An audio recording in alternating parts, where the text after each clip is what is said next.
أستغفر الله العظيم الذي لا إله إلا هو الحي القيوم وأتوب إليه. أستغفر الله العظيم الذي لا إله إلا هو الحي القيوم وأتوب إليه. أستغفر الله العظيم الذي لا إله إلا هو الحي القيوم وأتوب إليه. بسم الله الرحمن الرحيم. السلام عليكم ورحمة الله وبركاته. Alhamdulillah Rabbil Alamin. Wassalatu wassalamu ala Sayyidina Muhammad Ashrafil Anbiya'i wal Mursalin wa ala alihi wa ashabihi wa man da'a bida'watihi wa man istanna bisunnatihi wa man i'taqada bi'aqidatihi ila yaumiddin. Subhanaka la ilma lana illa ma 'allamtana innaka antal alimul hakim. فقال رب اشرح لي صدري ويسر لي أمري واحلل عقدة من لساني يفقه قولي اللهم يسر ولا تعسر ربي تمم بالخير يا أرحم الراحمين. أما بعد فيا عباد الله اتقوا الله أوصيكم ونفسي بتقوى الله وطاعته لعلكم تفلحون. Muslimin muslimat, mudah-mudahan dirahmati Allah. Alhamdulillah, kita berjumpa lagi pada malam ini setelah sebelum ini tak sempat nak datang. Jadi saya minta maaf banyak-banyak. Dan saya pun tak tahu sebab apa saya tak sempat datang tu. Pasal apa dah? Demam. Dia dengan sebab cuaca yang terlalu panas, keadaan pun panas, badan pun rasa panas, jadi saya minta cuti pada hari tersebut. Tapi insyaAllah pada malam ini sedaya upaya yang boleh lah, sebab badan pun tak berapa nak sihat lagi. Kita sambung perbincangan daripada dalam kitab kita, masalah imam dan makmum. Kalau tak silap saya, masalah ke-37. Betul tak? Wa qala musannifu rahimahullahu ta'ala wa nafa'ani wa iyyakum bi'ulumihi fi daraini amin. Masalah makmum tak dapat sujud di atas lantai. Macam mana cerita ni? Tuan-tuan tak dapat gambarkan kalau dekat Asyakirin ni tuan-tuan. Tapi tuan-tuan dapat gambarkan dan dapat merasai sendiri bila mana sembahyang dekat Raudah. Bila semayang dekat belakang apa nama, belakang makam Ibrahim, tempat-tempat yang mustajab doa tu. Tapi kalau dekat surah Asy-Syakirin, minta maaf memang tak jumpa. Sebab kita punya semayang tuan-tuan, kita punya jarak punyalah jauh. Jarak di antara kita cukup jauh. Dan sebab kita mementingkan keselesaan lagi daripada kita mendahului sunnah Nabi SAW. Kita nak ikut sunnah bila pergi Madinah je. Balik Madinah, masuk Asy-Syakirin, kita suruh halau jauh-jauh. Hangat, anda tak tahu ke? Tu yang masalah kita tu. Sedangkan tuntutan untuk merapatkan saf. Macam mana dikatakan merapatkan saf? Merapatkan saf itu adalah dengan apabila bahu bertemu dengan bahu. Bersentuh bahu dengan bahu. Bukan bahu lah, maknanya apa ni? Lengan. Lengan kita bertempuh dengan lengan kawan sebelah. Dan ada setengah pendapat dia sebut yang dikatakan rapat bila mana rapat kaki rapat. Kalau tuan-tuan biasa semayang sebelah orang Arab, biasa dia akan rapatkan kaki, dia tak akan rapatkan dia punya lengan. Tapi dalam mazhab Imam Syafi'i yang dikatakan rapat itu ialah bertemulah bahu dengan bahu. Baik. Jadi bila mana kita lalai dalam melaksanakan sunnah ini, maka terjadilah syaitan ganggu kita dalam sembahyang kita. Kita berasa was-was, kita berasa tak ada kelazatan dalam sembahyang, kita rasa macam-macam kita rasa dalam sembahyang. Sebab apa? Sunnah yang kecil-kecil kita tak laksanakan tuan-tuan. Sunnah yang kecil-kecil adalah kecil je tu. Dan tuntutan merapatkan saf itu adalah tuntutan daripada awal sembahyangnya. Sebab kadang-kadang kita ni lepas daripada sembahyang, Masuk bukan lepas sembahyang, masuk rakaat pertama cantik lagi soft, rakaat kedua dia mula renggang, rakaat ketiga renggang dah, rakaat keempat pun dah teruk renggang dia. Asal-asal rakaat pertama sebelum nak sembahyang tu memang rapat dah, tapi bila mana rakaat kedua jadi lain dah, rakaat ketiga jadi lain, maka tuntutan itu pada rakaat pertama sebelum sembahyang lagi. Nah, bila mana berlaku pada rakaat kedua, rakaat ketiga, rakaat keempat, maka tidak tertuntut untuk nak dipegang kawan sebelah tu untuk rapatkan saf. Dan awal-awal sembahyang sebelum takbiratul ihram kena rapat dah.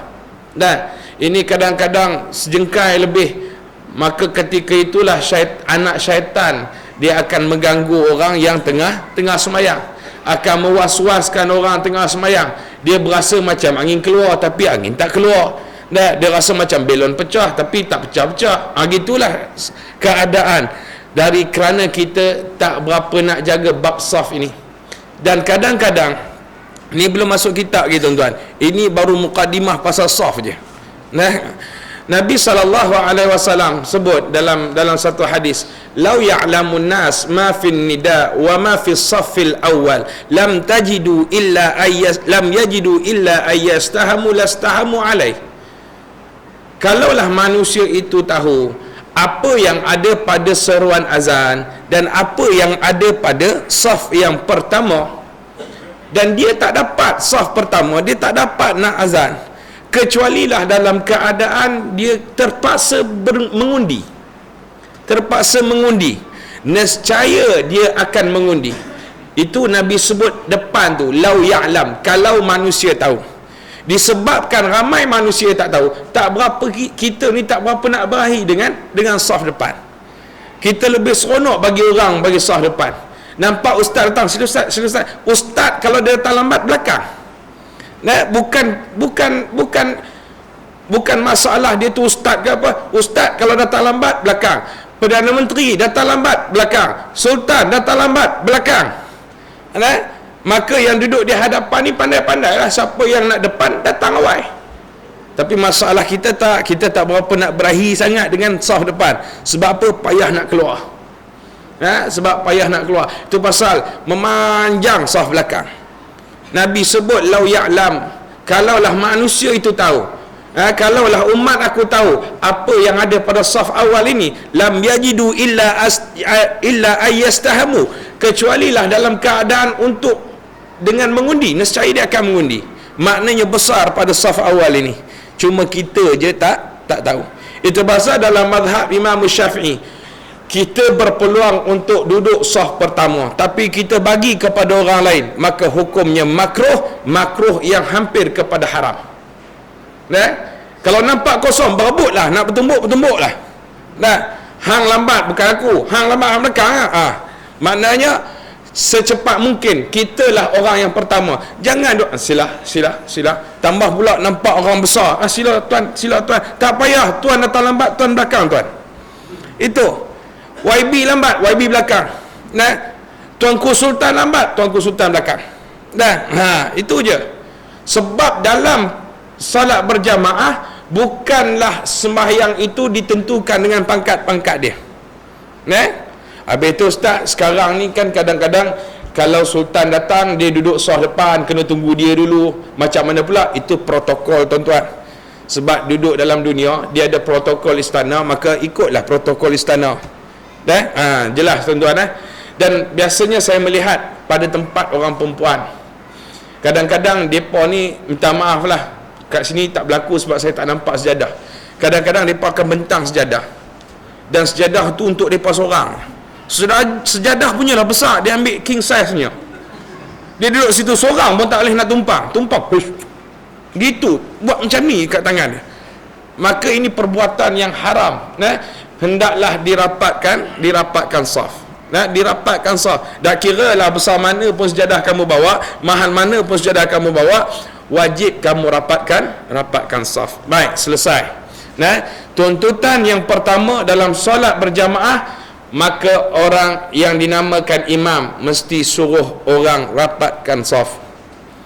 Rapatkan saf, lurus dan rapatkan saf. Selagi mana tak lurus, selagi mana tak rapat, jangan takbiratul ihram lagi. Tok Bilal tak payahlah, ni kadang-kadang Tok Bilal lebih. Sebelum nak qamat, lurus dan rapatkan saf. Allahu Akbar, Allahu Akbar. Bukan kerja hang. Tu kerja Tok Imam. Tok Imam punya kerja, bukan kerja Tok Bilal. Jangan nak rampas kuasa. Jangan membudayakan rampasan kuasa. Faham tuan-tuan? Kalau nak juga buat permohonan nak jadi imam. Saya nak letak jawatan jadi Bilal sebab nak jadi imam. Sebab teringin sangat nak sebut, lurus dan rapatkan saf. Selesai. Ni tugas Tok Imam. Baik. Dan apabila kita ni rapat-rapat, kadang-kadang ada ketidakselesaan. Ketidakselesaan. Tambah pula kalau duduk sebelah geng-geng buat MRT, tuan-tuan. Mengaum bau. Tempat saya, tuan-tuan, Bukit A, Kampung Cerah Baru, Jalan Kuari tu. Dekat dengan MRT orang tengah duk buat. Bila sembahyang Jumaat dia main situ. Asal-asal surau bau cantiknya. Masuk geng depa dah penuh geng depa ya. Berubah jadi masjid di Bangla, tuan-tuan, bau dia. Dia punya bau. Walaupun begitu, tahanlah sekejap. Sebab Allah tak tengok pada bau dia. Allah tak tengok pada bangsa dia. Allah tengok hati kamu. Faham, tuan-tuan? Tahanlah sekejap. Bukanlah mau tak pernah pun orang sembahyang Jumaat sampai setengah hari, tuan-tuan. Paling-paling kurang sejam. Paling-paling kurang sejam tu je. Jadi tahan je lah. Yelah ustaz, kita ni jenis cepat loyo ustaz. Cepat loyo duduklah tepi jamban. Senang gamak loyo bergerak gitu. Dah selesai. Baik. Masuk pada kita insya-Allah. Baik, jika makmum tidak dapat melakukan sujudnya di atas lantai bersama imam pada rakaat pertama solat Jumaat. Dalam kitab ni dia bagi solat Jumaat. Kalau kita nak kiaskan pada semayang lain pun boleh juga. Semayang Zuhur, semayang Maghrib ke semayang Isyak tak jadi masalah. Kerana dihalangi oleh kesesakan manusia, sedangkan ia boleh sujud di atas belakang orang lain. Nak sujud atas belakang orang lain macam mana? Sujud atas punggung ke? Sujud atas punggung? Bukan. Sebab kalau sujud atas punggung tak nama sujud, tuan-tuan.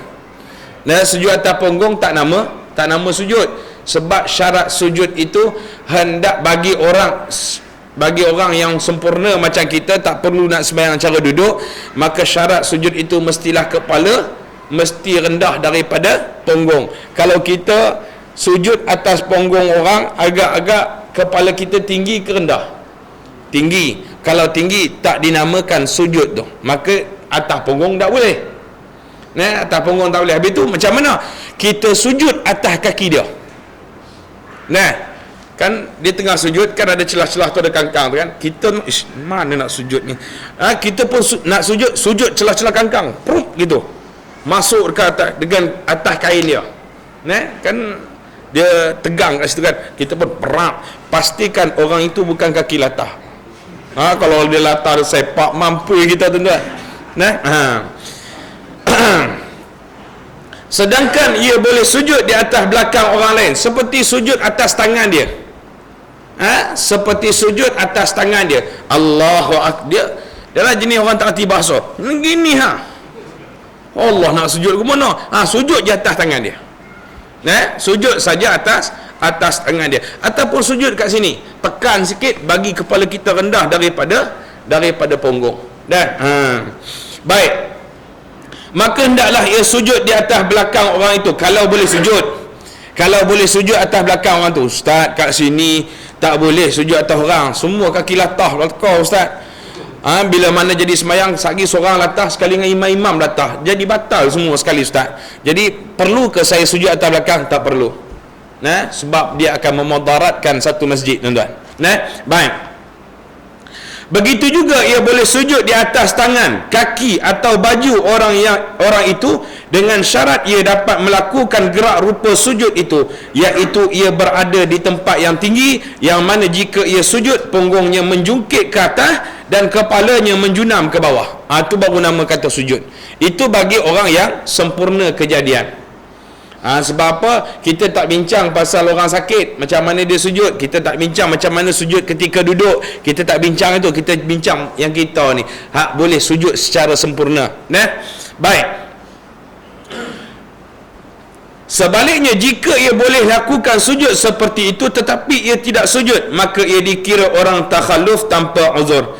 Sekiranya dalam kesesakan itu ia tidak dapat sujud di atas lantai atau di atas belakang orang, maka menurut pendapat yang sahih ia boleh tunggu sehingga keadaan kesesakan itu hilang, dan jika keadaan mengizinkan bolehlah ia sujud, dan selepas sujud itu ia akan dapati 4 keadaan kedudukan dirinya dengan imam itu. Kita baca bagi habis dulu. Pertama, jika ia dapati imam sedang dalam rakaat yang kedua Jumaat, maka hendaklah ia terus membaca dan rukuk bersama imam. Dan jika imam itu rukuk sebelum ia sempat menghabiskan bacaan Al-Fatihah, maka ia mendapat hukum makmum masbuk, iaitu ia boleh potongkan bacaan Al-Fatihah dan terus rukuk mengikut imam. Itu yang pertama. Yang kedua, jika ia dapati imam sedang rukuk rakaat yang kedua, maka menurut pendapat yang asah, ia boleh terus rukuk mengikut imam dan gugurlah darinya kewajipan membaca Al-Fatihah, kerana ia tidak sempat mendapat tempat membaca Al-Fatihah, dan ia dikira memperolehi rakaat itu walaupun ia tidak dapat bertamakninah bersama imam dalam rukuk itu. Dan keadaan yang ketiga, jika ia dapati imam telah selesai rukuk, maka hendaklah ia terus mengikut gerak laku imamnya, dan ia tidak dikira memperolehi rakaat itu. Oleh sebab itu, selepas salam hendaklah ia bangkit menambahkan serakaat lagi, dan dengan itu ia dikira mendapat Jumaat dengan rakaatnya yang pertama. Yang keempat, jika ia dapati imam telah selesai memberi salam dari rakaat yang kedua, maka ia dikira tidak mendapat Jumaat lagi, kerana ia tidak sempat menyempurnakan serakaat pun bersama imam. Baik, 4 keadaan yang menjadi perbincangan. Yang pertama, baik, macam ni tuan-tuan. Kita semayang Allahu Akbar, lepas tu imam rokok, kita rokok. Sebab rokok biasa tak ambil ruang yang banyak. Allahu Akbar, Sami'allahu liman hamidah, imam. Lepas tu kita pun tidak. Kita nak sujud, dia tak ada ruang dah. Tak ada ruang dah. Sebab orang sebelah sini triple XL size, yang ni kat sini 4XL size. Dia nak begitu dia pun tak selesa untuk nak rapat-rapatkan. Jadi dia pun tengok tak berapa nak boleh duduk. Maka kalau dia boleh sujud atas belakang orang, tak jadi masalah. Boleh sujud belakang orang. Dengan syarat dia boleh buat bentuk sujud, iaitu merendahkan kepala, menjungkitkan punggung. Dan sekiranya tak boleh, dia boleh tunggu gitu je. Sami'allahu liman hamidah. Dia tunggu je. Bila dia tunggu, kemudian imam pun bangun daripada sujud untuk duduk antara dua sujud, maka dia pun tengok tak lepas lagi. Tak lepas lagi nak sujud ni, tak lepas lagi. Dia pun tunggu. Kemudian imam pun sujud kali kedua, Allahu Akbar. Memanglah waktu sujud memang dah tak boleh masuk dah. Kemudian selepas daripada tu imam masuk kepada rakaat kedua, barulah dia boleh sujud sebab ada ruang. Dia pun sujud. Lepas daripada sujud, dia pun sujud macam biasa, Allahu Akbar. Duduk antara dua sujud. Kemudian dia sujud balik. Kemudian dia pun Allahu Akbar. Bila mana dia bangun daripada sujud, dia bangun daripada sujud, tengok imam dalam keadaan yang pertama, imam dalam keadaan sudah habis baca Fatihah. Imam habis baca Fatihah. Imam dah habis baca Fatihah, belum rokok lagi. Jadi bila mana kita dah naik, tengok-tengok imam dah habis Fatihah, nak pergi rokok, maka kita tak perlu nak baca Fatihah lagi. Tak perlu nak baca Fatihah lagi. Habis tu nak buat apa Ustaz? Maka hendaklah kita dikira masbuk. Kalau orang masbuk macam mana? Boleh putuskan bacaan dia. Boleh putuskan bacaan. Tak dengar. Dia boleh putuskan bacaan, dia boleh rokok. Habis tu tak payah baca Ustaz. Tak payah nak baca Fatihah sebab masbuk. Ustaz, rakaat kedua. Ini yang kita sebut masbuk pada rakaat yang kedua. Bukan masbuk bukan rakaat pertama je, rakaat kedua pun boleh jadi, rakaat ketiga boleh jadi, rakaat keempat pun boleh jadi. Dan ada kadang-kadang berlaku 4 rakaat masbuk, Fatihah dah baca langsung. Tu kena faham elok-elok. dia pun dia pun Allahu Akbar, imam pun Allahu Akbar, rukuk dah imam. Kita pun tak payah duk baca Fatihah, Allahu Akbar. Itu keadaan yang pertama. Keadaan yang kedua, kita bangun-bangun imam rukuk dah. Imam rukuk dah, Allahu Akbar. Jadi dalam masalah ni juga, bila dah bangun tak payah nak baca Fatihah dah, terus dia rukuk, Allah, dah bangun, lepas tu kita pun turun. Kena berdiri dulu baru bangun, jangan daripada sujud gitu tu dah betul. Bangun dulu baru sujud. Baru sujud. Itu keadaan yang kedua. Baik, sekarang ustaz, sekarang dah bangun-bangun, imam dah iktidal. Oh, cepat betul tu imam tu. Dah? Kita tadi baca tasbih dalam sujud pun sekali. Imam lagi laju. Imam dah habis rukuk dah. Maka pada ketika itu, maka makmum tak perlu nak baca Fatihah dah, ikut je perbuatan imam. Imam dalam iktidal, maka berdirilah macam tu, kemudian dapatkan dia pada sujud, kalau boleh sujud. Nah, baik, masalah ustaz. Nah, adakah ia dikira dapat rakaat? Tak dapat. Sebab dia dapat imam selepas daripada imam sudah iktidal. Macam mana orang masbuk masuk dalam imam sudah iktidal, dikira tak dapat rakaat. Sekejap lagi imam salam, tambah serakaat lagi. Faham tuan-tuan? Kalau 4 rakaat ustaz, saya dah semayang dengan tok imam dah 4 rakaat ustaz, tapi saya kena tambah lagi 4 rakaat. Sebab kes ni memang macam tu. Allahu Akbar. Dah bangun-bangun imam dah iktidal, dah tak dapat dah rakaat, kemudian pun sujud. Nak sujud pun dia terganggu lagi, dia tak sujud sama-sama imam. Lepas tu imam bangun untuk tahiyat awal. Imam bangun tahiyat awal, dia tak boleh sujud lagi sebab tak ada ruang. Kemudian imam pun bangun rakaat ketiga, baru dah ada sujud. Macam itulah seterusnya. Bangun-bangun, tengok-tengok imam dah iktidal. Bangun-bangun imam iktidal. Habis salah imam, tambah lagi 4 rakaat. Faham tuan-tuan? Baik. Keadaan keempat ni, kalau imam laju sungguh. Bangun-bangun imam habis salam dah. Yang tadi dah rukuk, anda iktidal. Bangun-bangun imam dah salam dah. Assalamualaikum warahmatullahi. Assalamualaikum warahmatullahi. Baik, ustaz, adakah ia dikira mendapat rakaat? Tak dapat rakaat dan dikira tidak mendapat Jumaat. Dalam masalah yang ketiga tadi, dapat tak Jumaat? Dapat Jumaat. Sebab sekurang-kurang nak dapatkan Jumaat mesti dapat 1 rakaat.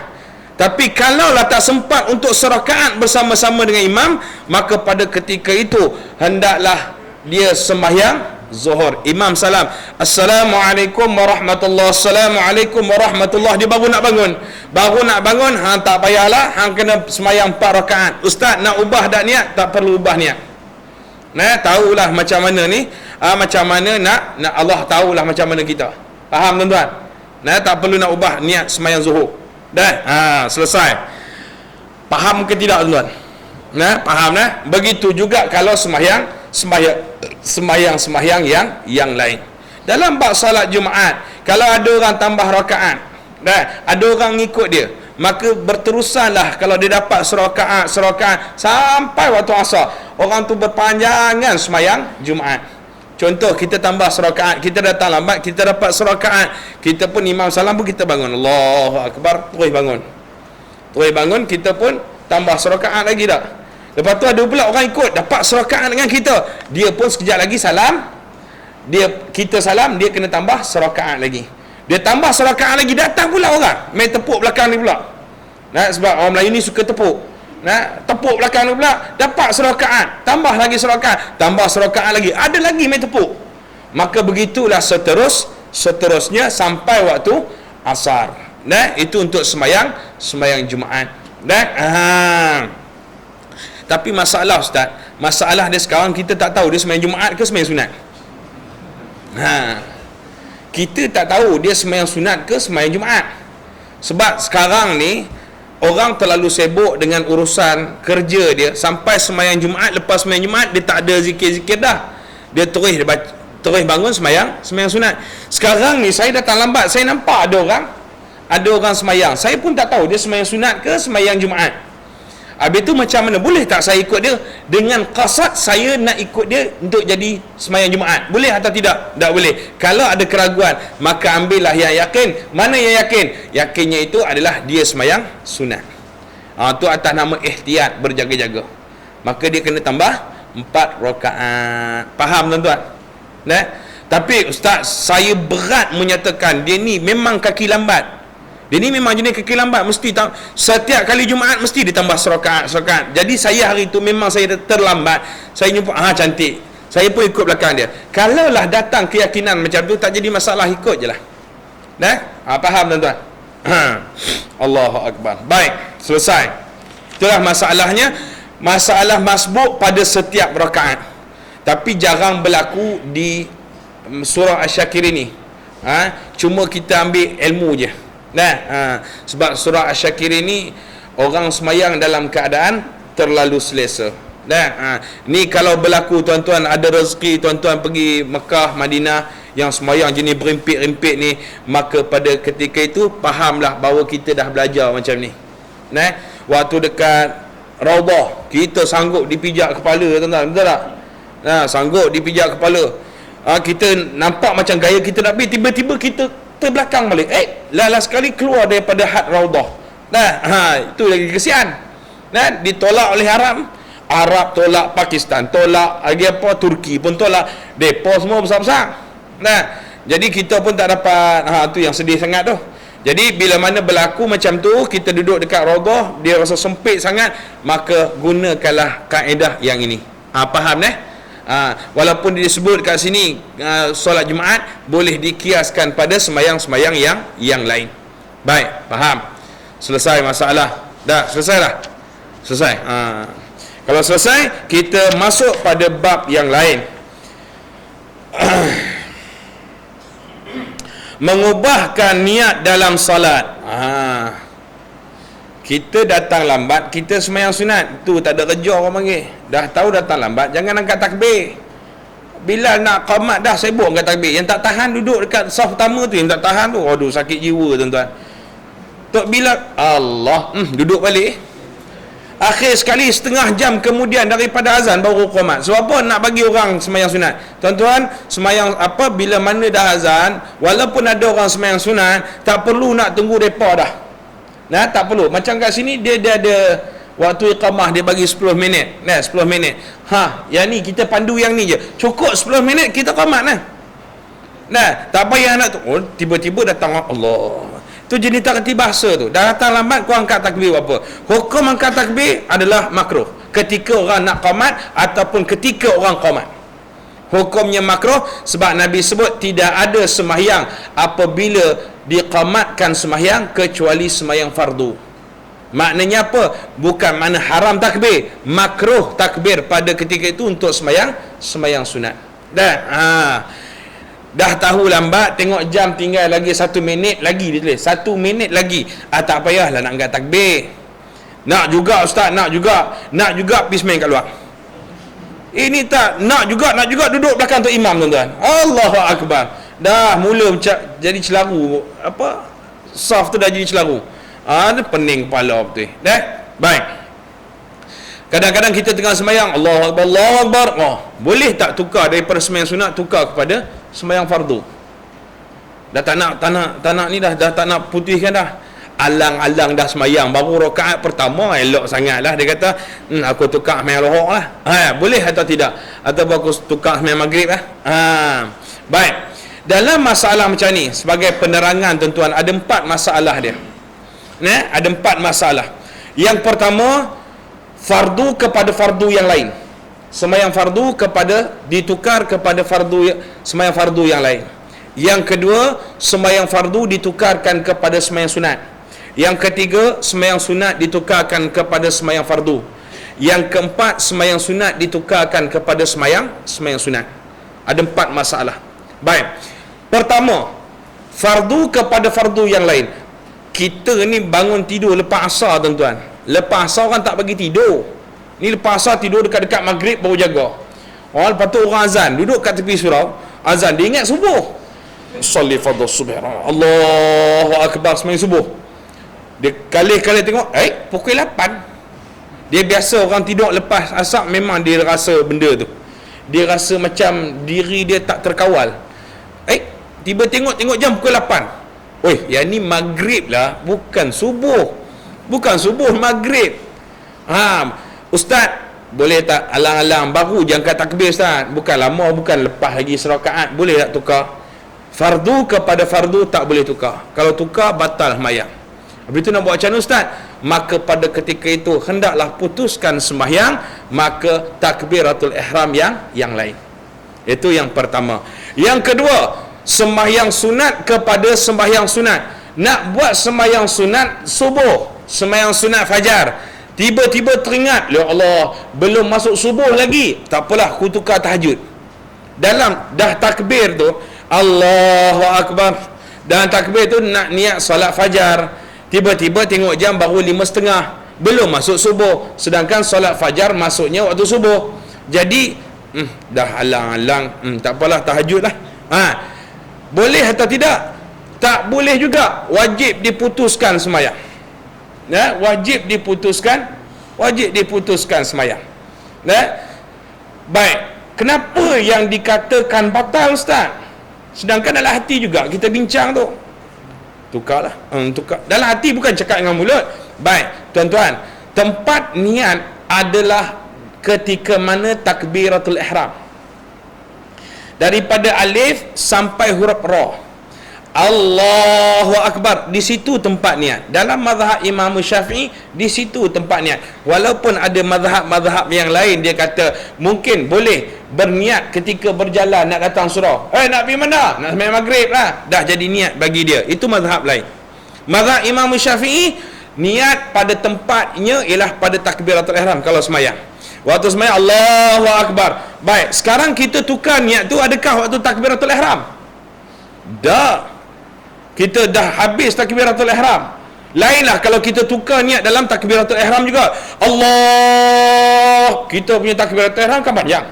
Nah, Allah, aku sembahyang fardu zuhur, asar, maghrib, isyak, maghrib balik, zuhur. Habis tu Ustaz, mana yang dipakai? Dia sebut banyak sangat tadi tu. Niat mana yang dia pakai? Dalam hati dia bergaduh tu. Dia bergaduh dalam hati, dia tak cakap kat mulut. Kalau cakap kat mulut batal. Allah, lama betul dia takbiratul ihram. Yalah, mana tak lama, bergaduh dalam hati dia tu. Maghrib ke isyak, maghrib isyak, maghrib isyak, zuhur, zuhur, asar, bergaduh. Habis tu Ustaz, kalaulah jadi macam tu, mana yang dipakai? Sebab dia sebut 4 5 waktu dia sebut. Aku sembahyang fardu subuh, maghrib, isyak, zuhur, asar. Mana yang dipakai? Paling last sekali yang pakai. Yang last sekali apa? Zuhur lah. Sembahyang zuhur. Ustaz, mana kena Allah waktu asar? Batal lah sembahyang dah. Tu je. Faham tuan-tuan? Allahu Akbar. Baik, itu yang nombor 3, iaitu sunat kepada sunat. Sunat kepada sunat. Baik. Yang keempat ialah fardu kepada sunat. Tiga-tiga kita bincang tadi tu, semua tak boleh. Wajib putuskan sembahyang. Kecuali dalam bab yang keempat ini, daripada fardu kepada sunat, boleh ditukarkan niat dalam sembahyangnya dengan syarat. Dia bukan boleh ikut suka, dengan syarat. Contoh, masalah dia sembahyang seorang-seorang. Dia sembahyang seorang-seorang, tak ada orang dah tu, dah habis orang sembahyang dah. Lepas tu tiba-tiba datang satu bah rombongan tengok bola Selangor lawan Kedah. Dekat Stadium Selayang. Dia pun berasa depa ni nak sembahyang jemaah ni. Depa ni nak sembahyang jemaah. Jadi dia kata tak apalah, aku niatkan ni sembahyang sunat lah. Aku tukarkan sembahyang ini kepada sunat sebab aku nak ikut jamaah yang tu. Nak ikut sembahyang berjamaah. Nak tukar tu dia kena ada syarat juga. Yang pertama, sembahyang tak boleh lebih daripada 1 rakaat. Sembahyang orang tu tak boleh lebih daripada 1 rakaat. Kalau lebih Ustaz, kalau lebih dia kena sempurnakan 2 rakaat barulah tukar. Bukan. Dia tak boleh lebih daripada 2 rakaat. Dia tak boleh lebih daripada 2 rakaat. Kalau lebih daripada 2 rakaat, maka wajib disempurnakan sembahyang zuhur. Contoh zuhur kena sempurnakan 4 rakaat. 4 rakaat. Kemudian kalaulah dia nak dapatkan jemaah, maka dia i'adah ataupun ulang balik sembahyang dia bersama-sama dengan jemaah. Maka 2 pahala dia dapat. Sembahyang seorang-seorang tadi dapat dah, sembahyang dengan jemaah pun dah dapat dah. Faham tuan-tuan? Masalah itu sahaja yang dibolehkan. Tapi kalau saja-saja tak boleh. Saja-saja tak boleh. Macam contoh, kita janji dengan orang. Janji dengan orang, okey 8.30 lagi hamai. Okey. Kita pun semayang Isyak sebab tak masuk 8.30 lagi. 8.40 hamai. 8.30 masuk Isyak. Lepas dia nak semayang tu, Allah, dia pun semayang 8.35. Lepas tu Isyak kan panjang waktu dia, kan? Allahu Akbar. Kemudian kawan pun datang, dia nak putuskan semayang, tak boleh tuan-tuan.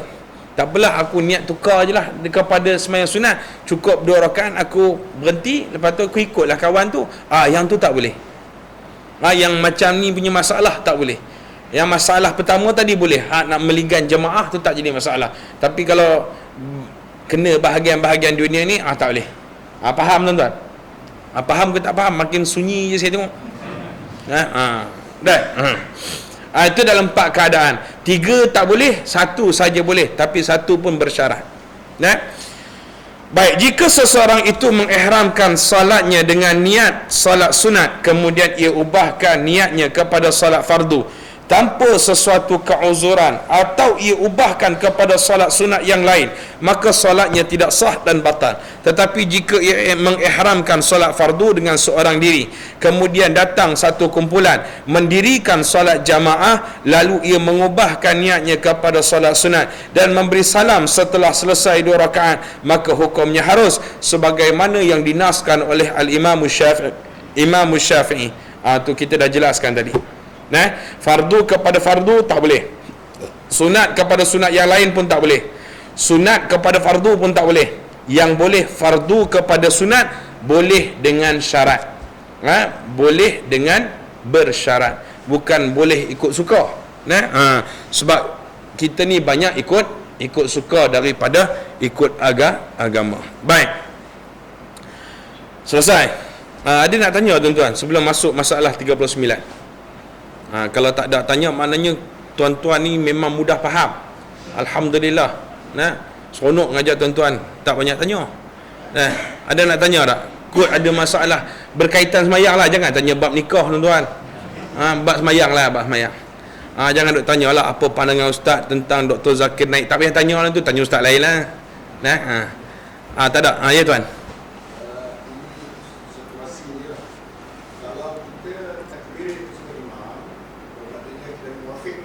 Ya.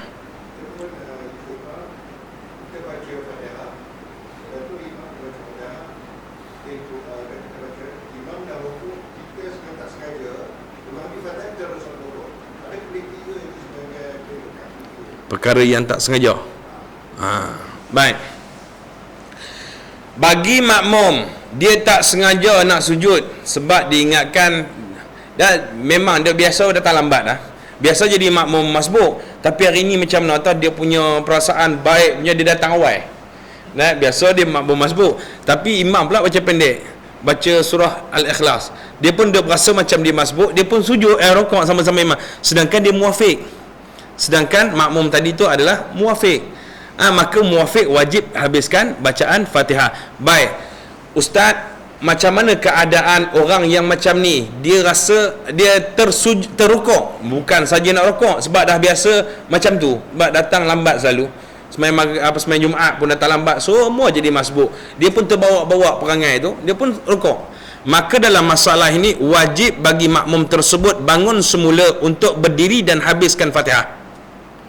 Ustaz tak sengaja tadi, sebab tak sengaja tak batal. Sebab tak sengaja tu yang tak batal tu. Kalau sengaja batal. Tapi kalau tak sengaja, maka hendaklah dia patah balik dan menghabiskan Fatihahnya, kemudian barulah dia rukuk. Jelas tuan wallahu alam. Itu saja. Selesai. Ada lagi? Tak bunyi lagi 10 minit lagi. Baik. Masalah 39. Imam tertinggal bacaan Al-Fatihah dalam rakaat pertama. Panjang umur dia. Baik, ni masalah dia panjang. Kita bagi hint-hint dulu tuan-tuan. Imam tiba-tiba Allahu Akbar, rakaat pertama. Bismillahirrahmanirrahim. Wadduha wal laili idza saja ma wadda'aka rabbuka wa ma qala. Makmum belakang subhanallah. Dia pun tak faham apa dia, aku salah duk subhanallah belakang. Oh, tak kuat kot. Wadduha wal laili idza saja ma wadda'aka rabb. Subhanallah. Tak laju kot. Dia pun baca wadduha wal laili idza saja ma wadda'aka rabb. Lah sekali seorang daripada makmum kata, Fatihah mam oi. Kalau macam tu hak tu seorang tu memang batal lah. Tapi besar jasa dia tuan-tuan. Besar jasa dia. Dia menyelamatkan satu masjid. Nah, itu kalau ada orang tegur. Ni kalau tak ada orang tegur, dia baca Fatihah. Tambah pula kalau imam tu ada masalah pendengaran sikit. Nah, subhanallah. Wadduha wal laili idza saja ma wadda'aka rabbuka wa ma qala. Sampai habis dia Allahu Akbar. Apa yang perlu kita buat? Tu je masalah. Apa yang perlu kita buat? Dan kalaulah tidak dikira Fatihah, ustaz, sah ke semayang untuk imam? Kalaulah makmum kata batal semayang imam, tapi kita ikut, batal semayang kita. Faham? Jadi kalau benda terlupa tidak membatalkan semayang. Okey, sekarang ni imam rakaat pertama dah baca Fatihah, dia terlupa. Terlupa sebab makan banyak sangat, makan Panadol sikit kan, kepala pun miung je kan. Wadduha wal laili idza saja ma imam nak baca ni. Makmum kat belakang subhanallah. Duk subhanallah, Allahu Akbar. Sudah Imam tak baca Fatihah. Baik, bagi makmum, siapa-siapa yang rokok bersama-sama imam, waktu itu batal sembahyang dia. Batal sembahyang dia kalau dia tahu imam tak baca Fatihah. Habis tu apa tanggungjawab kita? Tanggungjawab kita berdiri tunggu. Tak perlu nak mufaraqah lagi tuan-tuan, sebab imam bukan buat perkara membatalkan sembahyang. Cuma dia terlupa je, dan terlupa tu tidak membatalkan sembahyang. Jadi tak perlu nak mufaraqah. Kita ni cepat sangat nak mufaraqah. Sikit-sikit mufaraqah, sikit-sikit mufaraqah. Akhir sekali bila mana dihitung di kita punya buku amal, semua satu. Kira sembahyang seorang diri je semua. Baik. Imam rokok, imam i'tidal, imam sujud, imam duduk antara dua sujud, imam sujud, lepas tu imam pun bangun pada rakaat yang kedua. Dan rakaat yang kedua itulah dikira rakaat pertama tu imam. Kalau dia rakaat pertama sekejap lagi ustaz, dia duduk beranggap itu rakaat kedua, lagi duduk tahiyat awal pula. Dia akan berlaku masalah, dan masalah ini kita akan selesaikan pada masa akan datang. Boleh tuan-tuan? Saya tak larat tuan-tuan. Berat benda ni tuan-tuan, sebab saya pernah jadi kes macam ni. Imam tu dah almarhum dah. Dia boleh tak baca Fatihah. Dia bukan apa, dia kena ubat batuk sebelum datang petugas, dia kena ubat batuk, dia memang lali. Bismillahirrahmanirrahim. Wadduha wal laili idza saja. Yang belakang subhanallah. Ramai benda ni dia jadi. Ada orang buat sembahyang sendiri-sendiri. Tu rugi orang macam tu. Ada yang lepas habis tu dia salam sekali dengan tok imam. Bila salam sekali dengan tok imam, dia pun bangun buat sembahyang lain. Tu lagi rugi. Dah tahu salah, hang dia ikut pasal apa? Banyak benda yang kita kena tengok dalam masalah yang macam ni. Masalah ni memang cukup. Tambah pula contoh tuan-tuan, bukan setakat Fatihah aja, kadang-kadang terlupa rokok pun ada. Terlupa rokok. Allah, maka ubat batuk memang overdose. Dah pun ialah imam kampung tuan-tuan, dia kena daun ketum, air ketum kan. Allahu Akbar. terus rokok, terus sujud. Mana rokok dia? Kita sudah, aku nak rokok ke nak sujud? Nak rokok, nak sujud, nak rokok, nak sujud. Lain kali orang tak faham, dia kata, aku mufaraqah je, mudah. Rugi mufaraqah ni. Kalau tak ada sebab yang munasabah, tak perlu nak mufaraqah. Ini kadang-kadang sikit. Ada saya berjumpa dengan orang yang mana imam baca surah tak betul, mufaraqah. Sedangkan surah itu ialah surah sunat, dia tak sabit pun dengan sah batal mayang. Tak payahlah nak mufaraqah, kan rugi nama tu. Dan selesai tuan-tuan, akan datang kita selesaikan masalah ni. Buat masa ni 2 masalah kita selesaikan. Dan wallahu a'lam. Ada nak tanya tak? Tak ada lah. Ialah kita boleh tengok balik ni, kita boleh tengok apa? Suami tanpa cinta. Suami tanpa cinta ke, aku, dia dan kita, apa tu? Macam-macam lagi lah. Boleh tengok. Wallahu a'lam. Ada nak tanya tak? Tak ada bagus. Wallahu a'lam. Subhanakallahumma wa bihamdika asyhadu an la ilaha illa anta astaghfiruka wa natubu ilaik. Bismillahirrahmanirrahim. Wal 'asri innal insana lafi khusr illa alladhina amanu wa 'amilus salihat wa tawassaw bil haqqi wa tawassaw bis sabr. A'udzu billahi minasyaitonir rajim. Bismillahirrahmanirrahim. Alhamdulillah wassalatu wassalamu ala Rasulillah wa ala alihi wa sahbihi ajma'in. Allahumma ij'al jam'ana hadha jam'an marhuma wa tafarruqana min ba'dihi tafarruqan ma'suma. Rabbi ij'alna muqimas salah wa min dhurriyyatina rabbana wa taqabbal du'a. Sallallahu ala sayyidina Muhammad walhamdulillahi rabbil alamin. Assalamualaikum warahmatullahi wabarakatuh.